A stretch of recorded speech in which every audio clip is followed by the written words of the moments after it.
சொன்னாரு.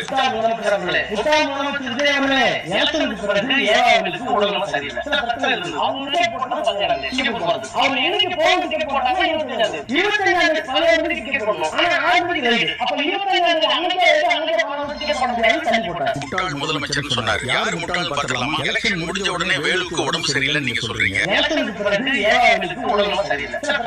ஒரு நிமிஷம் ராஜா சார், எலெக்ஷன் ஏப்ரல் 23ஆம் தேதி நடந்துச்சு. ரிசல்ட் மே மாசம் 4ஆம் தேதி வந்துச்சு. அதுக்கப்புறம் கிட்டத்தட்ட 51 நாள் நல்லா தான் இருந்தார். 51 நாள் நல்லா இருந்தவர் ஜூன் 25ல ரைட் நடந்த உடனே அடுத்த நாளே சிங்கப்பூருக்கு ஓடிட்டாரு. சாரி, ரொம்ப உடம்பு முடியாம அட்மிட் ஆகிட்டாரு. அப்படிதானே? சரி சார், நீங்க சொன்ன கரெக்டா தான் இருக்கும். அப்புறம் இன்னொரு சந்தேகம் சார், இந்தியால தமிழ்நாட்டுல நல்ல ஒரு ஆஸ்பத்திரி இல்லையா? ஏன் அவரே சில நல்ல ஆஸ்பத்திரி வச்சிருக்காரு, அங்கெல்லாம் போக மாட்டாரா? ஏன் கேட்கிறேன் சார். அப்படி இந்தியாவிலே பார்க்க முடியாத அளவுக்கு ஒரு வியாதி அவருக்கு வந்துருச்சா?